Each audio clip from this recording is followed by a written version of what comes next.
Whether you're picking and grinning or just picking or just grinning, grab a drink, pull up a seat. It's time for Roots Music Rambler. Turn it up.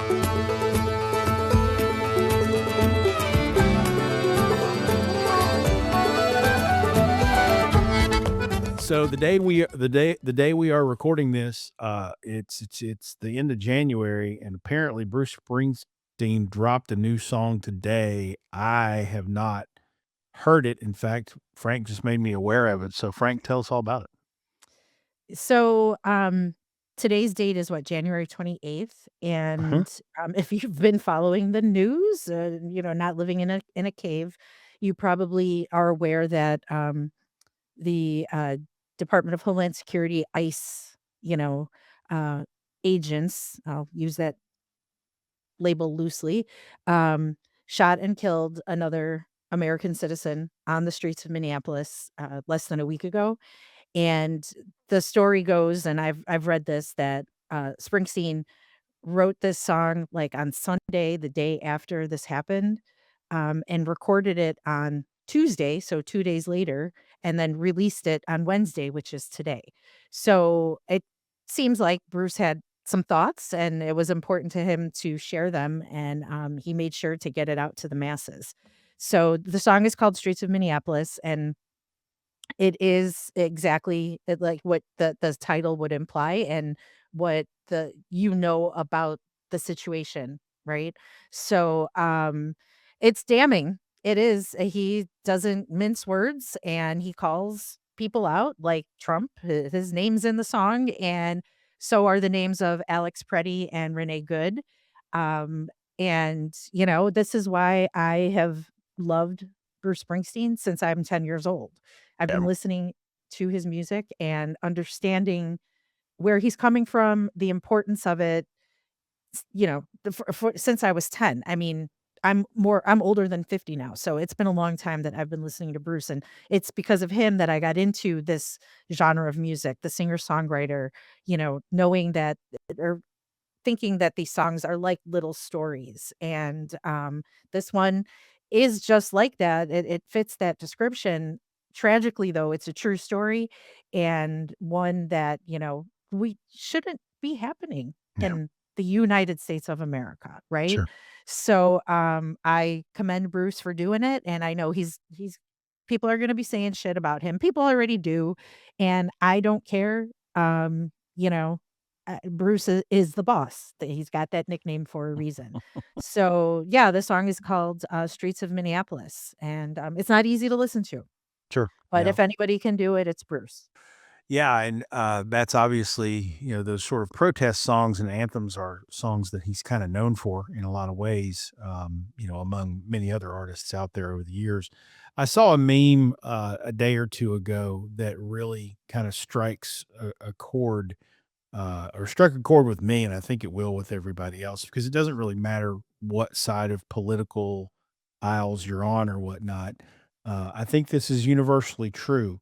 When folk music gets popular, shit's bad.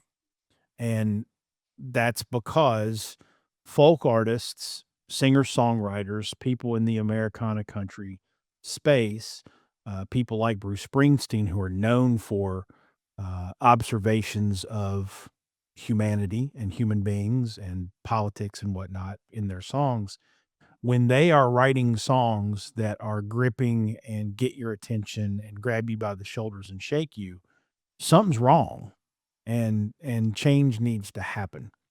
And I don't like to get into political discussions with very many people, simply because I don't think anybody's, ever, willing to have discourse anymore and discussions. Everybody wants to just point fingers and call each other names.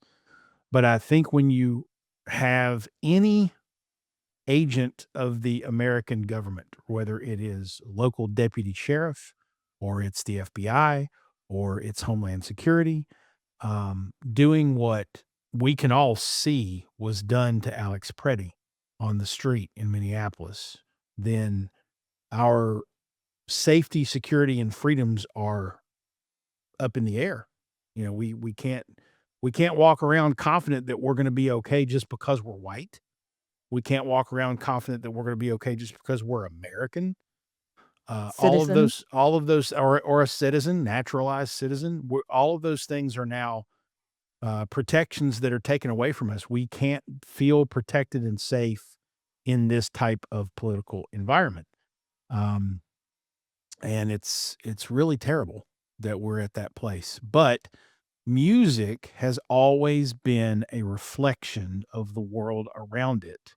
And when the Mm. folk artists, the people like Bruce Springsteen, are writing songs about the situation, that's when we all need to stop looking away from the political issues and stop ignoring political discussions and stand up and say, hey, this is not acceptable. We have to change. And the thing that was really telling for me, and this is as far into the political type of conversation as I really care to get, but when the president of the United States, who is a Republican and who was elected because of the conservative right, and other, factions of the world getting behind his conservative stance and all this kind of stuff, including the National Rifle Association. When he comes out and says to the world, including the NRA and those people who elected him, and says, "You are not allowed to carry a gun in public. You are not allowed to take a gun to a protest. You are not allowed to have a gun." Guess which amendment he is impending your rights upon? The one that you love so much. Uh-huh. And don't think he's just gonna go, "Oh, I didn't mean for Republicans." Like, there's some warning signs here. There's a lot of people, and I to be fair, I think a lot of people reach in this particular conversation, this category a little bit.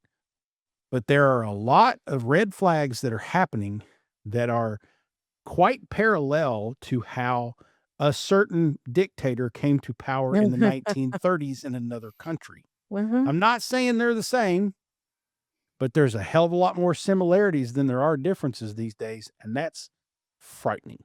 So Truly. let's just encourage everybody to go out there and listen to Bruce's song, whether you like it or not. Check it out, listen to it, because there's some truth in there.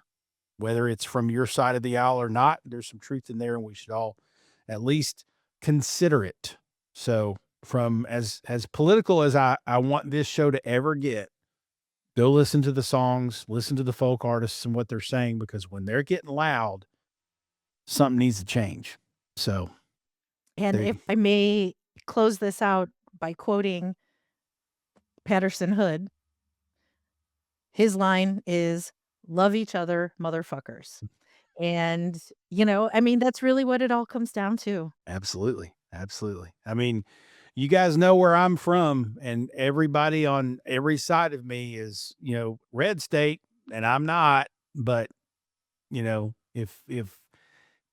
if something terrible happened right down the street from me, I'd be the first person there to help. That's just how we are in Appalachia. That's how a lot of people are in other communities around the country. It's not just an Appalachian thing, but we got to start remembering that part of who we are, and getting away from the bad and the ugly stuff that keeps surfacing. So let's just encourage us all to do that. Welcome to Roots Music Rambler. She's Frank, And he's false. and we're rambling on through the stories behind the music we love. Yes, and today we are talking with singer-songwriter Sophie Gault. She just released her 3rd studio album. It's called Unhinged, came out this month, January, and it is very much worth checking out. We've talked about a couple of her collaborations over the years from previous albums. She has worked with Gabe Lee, Logan Ledger. You all should recognize those names. They're both friends of the show. And Sophie herself is an outstanding guitarist and is a frequent choice for both session and live shows from a lot of the artists in that Nashville community. She certainly is a heck of a guitar player, but also emerging as an outstanding songwriter as well. Her sound is very much on the rock side of country, a little honky tonk guitar driven, but her songs weave through topics of life, love, mental health, letting loose, and such in a way that's really fresh and compelling.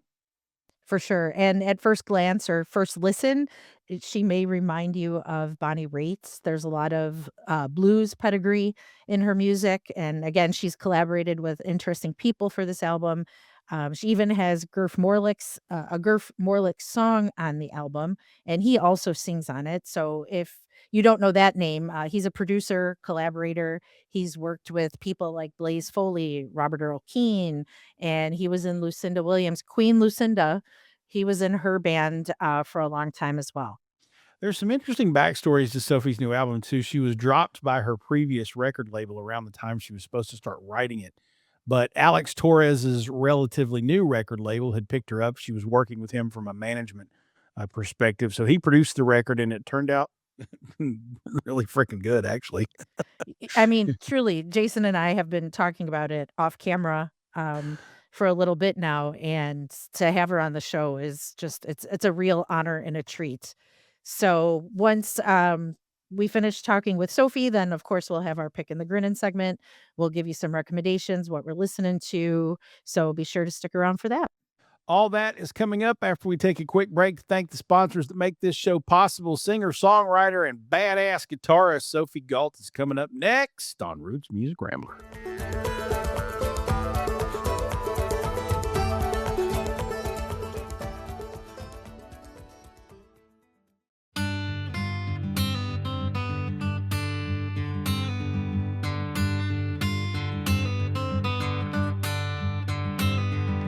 Where's my Studebaker? I'm nobody's pocket change. Jingle when you want to throw around some card game with pencils and old receipts you had to keep to save your ass. Where's my Studebaker? I'm nobody's pocket change. I don't want to love you anymore.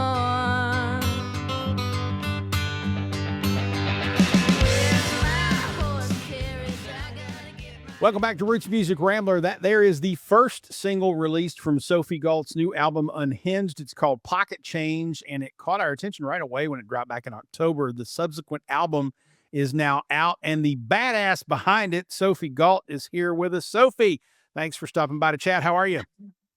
I'm good. How are you guys doing? We're doing great. Awesome. We're tickled to have you here. All right, I want to dig right into Unhinged. I believe that this story is right, so correct me if I'm wrong. But I think you were about to head into writing and recording the third studio album, and your old record label, I think, dropped you, which I believe I read you said completely changed what the record became. Take us through that story and tell us why it would have changed. Yeah, I mean, it's more or less got dropped. It wasn't so dramatic like that, but it was they had done two albums on me, and I think they were just ready to move on to other people, and it kind of just gracefully fizzled out. And there's no bad blood or anything. So I just wanted to say that because Sure. make some of these articles make it sound so dramatic, like, oh, she got one said, oh, she got dropped and left on the street, and she didn't know where to go. But it wasn't really like that because I already had this manager Alex who had signed on a couple years ago now, and he has a label, and I just was like, "Well, can I do an album with you?" And we kind of mutually decided to do an album, and then he had a completely different concept for an album than I had, which was fine with me really because I just like working on something. It keeps me going. I like working on a project, and it's kind of a challenge sometimes when you work with these producers and they have a totally different idea for something than you do, and you know, it can teach you a lot of things, and I'm always learning, so I think, it ended up being a great idea to do with my manager, and the other album I was gonna make, still have all those songs, so I'll work on it next or something, I don't know. Nice. So labels dropping artists certainly is an unfortunate part of the business. And Mhm. you've been in Nashville for quite some time, right? So it seems like you had a path or somewhat of a plan. So it wasn't all that defeating. And I'm getting that from your answer to Jason's last question. So would you say that's the case? Yeah, it's not so defeating because, I mean, if you know who you are as an artist and what you wanna do, um Nashville's a place where things are so accessible, musicians are accessible, there's a million studios, there's a million different producers, and, the only thing really holding people back is money and funding. And that is just a really harsh reality, and all of us deal with it. Where am I going to get the money to do this? And it's not even just to record the album, it's all the stuff that goes with it, PR, radio promotion, all this stuff. Like when you put it together, it's thousands of dollars. Like nobody has that kind of money. Um, and if you do, you don't have to worry about it. But many of us do worry about it, and that is the dark side to it. But I mean, getting dropped by a label, this is not that dramatic. I'm very lucky to have even had a label at all. So Sure. Well, and things go from, place to place in Nashville. I know several artists who have been with the same label multiple times. So, the yeah, lifespan of things happens, and that's just the music business. right. I'm certainly glad, or we're certainly glad that Alex Torres was there to collaborate with. I know he produced the album, and his label, as you Mhm. mentioned, is behind that. There's a lot of great songs on this record, but you lead it off with a Buck Owens tune. How did "Love's Gonna Live Here" come to be a choice for the record? I had been playing that song live with my band for several years, and I was at a birthday party of a friend of mine, who loves Buck Owens, and he has a band called Big Jed's Big Rigs. I don't know if you've heard of them, I but, haven't, but I'm gonna look them up now. yeah, I'm gonna they're a write pretty that cool down. band, and, he loves Buck Owens, and I went to his birthday party. He was at this place called The Cobra in Nashville, and everybody had to pick a Buck Owens song to perform at his party. And I really didn't know that much Buck Owens, but I decided on that one, and then I was like, "Wow, I really like singing that one. I'm just gonna incorporate it to my set." And Alex heard me doing it one time, and he was like, "We gotta cut that one. I want you to do that one." I was like, "Okay, I have no problem with that." Nice. Yeah, and it's a good one. I like that one, like your take on it. And then Yeah. we read somewhere that you are more of an album-oriented artist, right? And you focus on your albums as a whole rather than the singles. And the sequencing is also important. So can you tell us why that is and why you think that you're more album-focused in your creative process?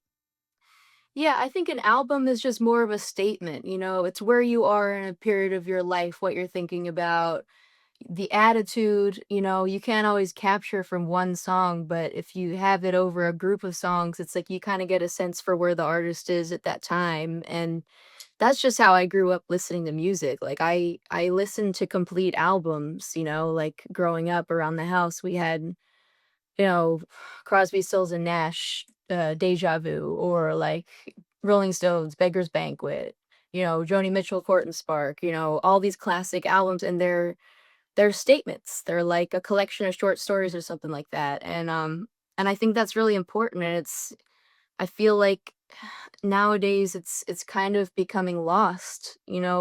Maybe it's not. Maybe I'm wrong about that, but I hope it doesn't get lost because I know how popular singles are and everything, and that's cool, but I love albums. I just love everything about it. Well, I think there's something to that. I do think it's an art and a craft that's becoming somewhat lost in this, like, Spotify single every 3 weeks before your album comes out kinda, Yeah, and mentality. that's really hard on artists because back then when you had all these classic albums being made, people had time to, you know, live their life and reflect on things and create something, and that takes time. I mean, it just takes time to be able to digest life and make art out of it and read other things and listen to other things and be an educated person to make art, like now everything's like you have to pump out material all the time, and it's like you don't have enough time to really digest it and Mhm. think about it and live with it for a while, and that part I really don't like the way the business is going because it's just they're trying to turn us into a machine, Yeah, and well I don't like that. well, keep fighting the good fight because I have I'm a vinyl guy, so I love listening to a record in its entirety, getting up and flipping the disc and reading the liner notes Yeah. and all that kinda stuff, so, I'm glad you're still championing that, so keep it up.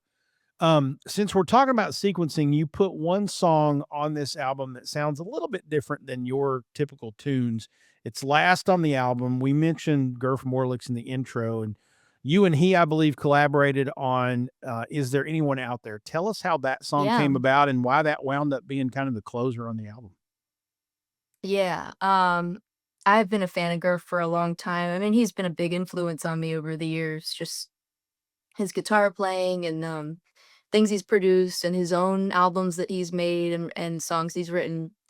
And, he's become a friend of mine, and I decided it would be cool to do one of his songs because I don't see enough people doing Garth Morlick's covers. I don't know that I've seen anybody do a Garth Morlick's cover, and they should because he's got a wealth of great material. And anyways, I was listening to one of his albums. It's called Kiss of the Diamondback, and that's the closer on that album. And I was like, I really love that song, so I did a completely different version of it. And he offered to sing on it, which was really cool. Sweet. That's good stuff. Well, we want to find out a little bit more about how you got to this point, releasing your third studio album. We're going to get to that after the break. Since we are talking about Is There Anyone Out There? Let's play that as we go to break. Here's Sophie Gault and Garth Morlicks, and this is Roots Music Rambler.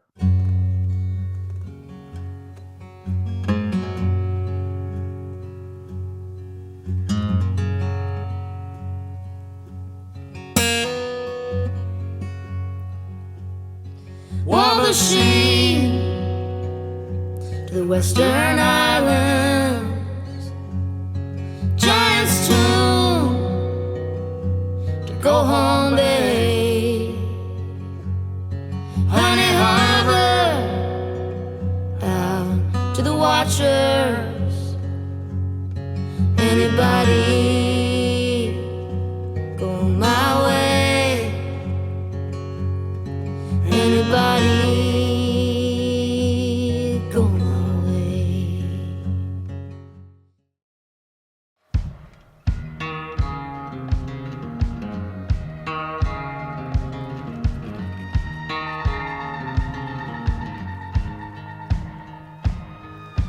Doubling down on the 17.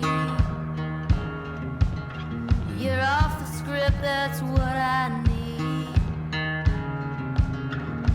Bet they've never seen a thing like this. King and queen of a maker's kiss. And if winning was whiskey, we'd be on a bench, unhinged. A little bit crazy, unhinged. Few screws loose. Welcome back to Roots Music Rambler. That is the title track from Sophie Gault's new album. It's Unhinged, and the unhinged one herself, Sophie Gault, is with us. I guess that's a good place to jump back in. You certainly don't seem unhinged, but tell us the meaning behind the song and then maybe the album. What do you hope people take away from all this? The meaning behind the name, well, the story behind the name was that Alex Torres, my manager, had seen me come out to play at this place called The Underdog, which is a dive bar in East Nashville. And I was playing with my band, and I played that Robert Johnson song, Stop Breaking Down, which is on the album. And my live shows can get pretty lively. I was feeling it that night, and we're all drinking whiskey and stuff. We're playing, 10, 11 o'clock at night. Things are getting kind of rowdy. And he was like, "Man, you sound unhinged when you sing stuff like that." And I was like, and he's like, "I want to do an album like that where you sound like that because you kind of sound crazy." And I'm like, okay, yeah, I get into a different character. Cool. When it's late at night like that and you're playing with a really cool band and you're kind of letting your freak flag fly. And, you know, and he was like, "I want to do an album like that." So we selected all these songs that sort of let me do that. Nice. It works, and Mm. it's unhinged in a good way, Yeah. for Yeah. sure. So Yeah. before you became unhinged, all right, let's go back to the beginning. You're not originally from Nashville, is that true? Um, No. Yeah. okay, all right, and then so tell us about growing up. You mentioned how you listen to albums. There's always music playing in the house and stuff. Um, so tell us a little about that, and how music became a thing for you. Who taught you how to play? Who inspired you early on? All that good stuff. Yeah. I come from the DC area in Maryland, and my parents are artists. My dad was a metalsmith, and my mom's an art teacher, and they were just really into music. And DC has like a pretty big history with like music, like guitar players. There's a lot of great guitar players that come from DC, and my dad played guitar, and he taught me a few things on guitar, and he was always like playing guitar along to different albums like Rolling Stones. Like that was like a backdrop sound of my entire childhood, like Mick and Keith, like just totally in my blood, like totally. And it became just a part of my background. And yeah, so my dad taught me a lot about guitar, and he had gone to middle school with Danny Gatton. I don't know if you're familiar with him, but he's a very well-known Telecaster. He's called the Humbler. Nice. Great guitar player. And so I just knew like a lot of these names growing up, and I learned a lot from my parents and my dad especially. Nice. So what inspired you to move to Nashville? And when you did, were you at a point then where you were writing songs, you were going after publishing or recording contract, or was it more, I'm going to move to Nashville and then figure it out? Yeah, there was no plan at all. I mean, I didn't even want to stay in Nashville. I came to Nashville to do like an internship for college, and I had taken a leave of absence from college, and the internship was just an excuse to come down here. And I thought I'll give it like the summer, a couple of months, and I'll just hang out with cool songwriters and maybe learn some stuff, maybe write some stuff, and then I signed a lease, and then the lease turned into another lease, and then I've lived in like 7 or 8 different places in Nashville over the past 12 years I've been here, at least, and there was no plan. I didn't know how any of it worked. In fact, I quit. I had quit. I moved to Murfreesboro, Tennessee. I was gonna be a teacher. I was going to grad school, and, I was gonna, like, teach 2nd grade, and that was my plan. I was totally done with music, and then I got signed. Wow. So, there was no plan until I got signed, and suddenly I had a budget to make an album, and luckily I had enough songs. So That's awesome. yeah, I remember going to a coffee shop. The head of the label, was like, "I want you to meet up with this guy, Jake." And I was like, "Okay." And I go to this coffee shop, and we're having this long conversation. I'm really not following what this conversation is about. And he's like, "Yeah, so I'm your publicist now." And I was like, "What?" Like, publicist? It was so bizarre to me. I just had no idea how any of it worked. And, that was, like, 6 years ago, so I've definitely learned a lot since then. Nice. Well, and, from a teacher perspective, experiential learning, you can't beat it, right? Right. So there Yeah, you go. exactly. There you go. So Yeah. you've done a lot of collaboration work, both on your own albums, and we know you've played for and on other artists' work. So could you tell us a little bit about the community of artists in Nashville, how that whole system works? Jason and I, we know, well, we've had Gabe Lee and Logan Ledger on the show Yeah. and some other folks you've worked with. And it seems like all the people we know know each Yeah. other. So can you tell us a little bit more about that? Yeah, it's the more people you get to know, it just kind of snowballs, and then suddenly you're kind of in the scene, which I was so used to nobody knowing who I was for so long that it seems kind of surreal to me now that I know all these people, and it all kind of happened organically, one person at a time, like I was playing guitar for Margot Silker and her band, and that's how I met Gabe because he was opening for her one show, and then through Gabe I met Alex and Emily, my managers, and then you just meet all these people kind of slowly over time, and you get to know them, and if you connect, you connect, and the chemistry's there. And I've sang on some of Gabe's stuff. I've sang on lots of people's stuff, and it's very collaborative when you make friends with somebody and you really click. It's pretty cool. Well, Margot Silker, another friend of the show. So now you're here because of math. We just we started connecting parabolas and stuff, and Yeah. Sophie's next. So there you go. Is there It's like is there any? that Kevin Bacon thing. Yeah, it's that Kevin Bacon thing. Is there anybody out there that you haven't worked with that you really want to? That's a good question. It would be cool to do something with Lydia Lovelace, I think. Yeah. She's She's a badass. badass. Yeah, Yeah. Did you just say she's a badass? I did. Yeah, that would be awesome. Yeah, I love her. I've been such a fan since I was, you know, maybe I don't know when that first album came out, but I must have been 18, 19 when it came out. And it hit me right at the right time. Mhm. It was very just gritty and angsty, and she was telling it like it was, and I was like, I wanna be her. That's the best. Yeah.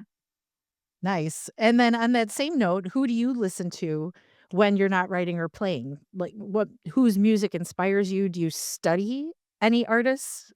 Um, yeah, I lately I like stuff that's not really in kind of the genre that I do. I was turned on to this guy who goes by the name Death Vessel, who I think in I don't know what year. I think it's a pretty old album by now, maybe 2012 or 2013.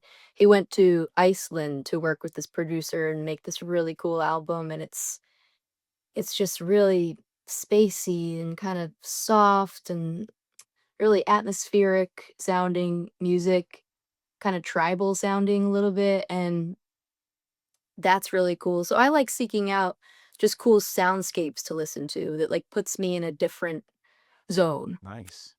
Looks like the album might be called Island Intervals. Ellen Intervals, yeah, Yeah, yeah. So good. 2014. So Yeah. Death Vessel. That's an Yeah. but I wrote that down too. the way right you're under describing his music. music Right. and the name don't seem to align, but okay. All right. Well, you just got to Give it a listen. I mean, it's just on good speakers, it's really puts you in a whole mood. Okay. He just got to follow on Spotify for that. So there we go. That's interesting stuff. Hey, Sophie, before we let you go, tell folks where they can find you online, find out about upcoming live shows and all that good stuff so that we can get out and see you unhinged in the reels.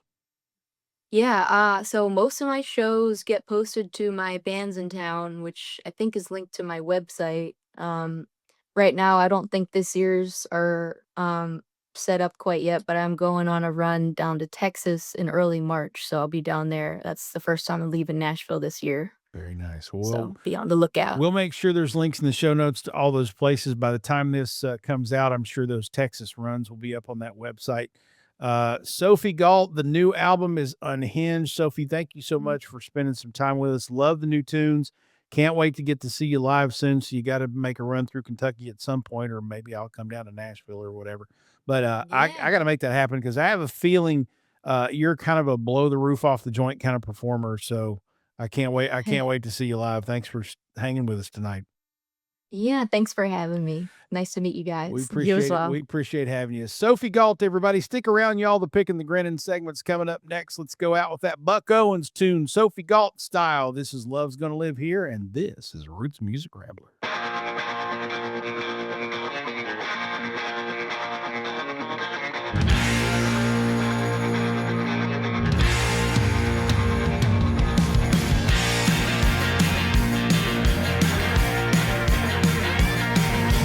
Sun's gonna shine in my life once more.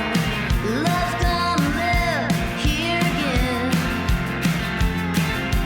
Things are gonna be the way they were before. Love's gonna live here again. Love's gonna live here. Love's gonna live here. Love's gonna live here again.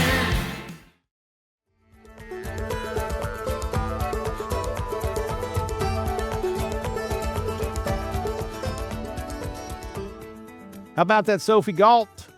Kids, you got to go listen to this album. It's so good. I mean, it's the Buck Owens song all the way down to the Morlick song at the end. I mean, it's just good shit. There's a Robert Johnson song that she mentioned on there as well, and a bunch of original stuff. And man, she can play, and it's good music. And I told this to Sophie after we hit stop on the recording. My favorite on the album is Chestnut Street. So when you give it a listen, pay close attention to that one. That's an original. Yeah, good stuff. All right, it's time once again for our Picking the Grinning segment. This is where Frank and I Pick what's making us grin. It's our way of recommending new music to you. It might be new music, might be old music, might be podcast, might be I don't know, an audiobook. It could be a lot of different things. It's just what we're listening to, the media that we are consuming that we think that you should consume as well. So, Frank, who's your pick in the Yo. grinning for this week? All right. So it seems like lately, especially, my pick and the grinning choices have been coming from, or I've been discovering them thanks to SiriusXM. And my pick and the grinning for this episode is no different. And I've heard this, and it's kind of funny. I first heard this band, the one song on the North Americana station on Sirius Okay. XM. It's Canadian, but they play American artists as well. But it's called North Americana. And I was in the car, and the song comes on, and I'm like tapping along to it, and I'm like, "Ooh, I like this." And I'm going to share something with y'all right here, and don't get mad, don't get nervous, but when I'm driving and there's a song like on satellite radio or a band that I'm really digging and I want to check them out some more later, I'll take my phone, Oh no. okay, and I'll open the camera and Ah, quickly snap a picture of the display screen so nice. I can remember. Because otherwise I'm old. I don't remember shit. All right. So that way I know that the pictures are there. I may not remember the name of the band, but I'll go back and I'll look. Okay. So I did that for this band. Maybe a week later, I'm in the car again. I'm listening to North Americana again. And this song comes on and I'm like, oh, I really like this song, blah, blah, blah. So I go take out the phone, take the picture. Later, I go to look at the picture. It's the same one. I told you I'm old and I don't remember things. Okay. So clearly it's good if I tried to take a picture of it twice, Yeah. right? Okay. So I'll just go ahead and tell you the band, I won't keep you guessing any longer, is the Franklin Electric. Okay. And the song that I took a picture of twice in my car is called Can't Find Your Way Out. And I really like it. I listened to more of their stuff and they've got a bunch of releases. This song, though, Can't Find Your Way Out, was released as a single in 2025. But I do believe that there is a new album. But I'm not gonna don't quote me because I'm scrolling through Spotify right now trying to uh, verify my information. But that She's song, texting and driving the podcast now is what she's doing.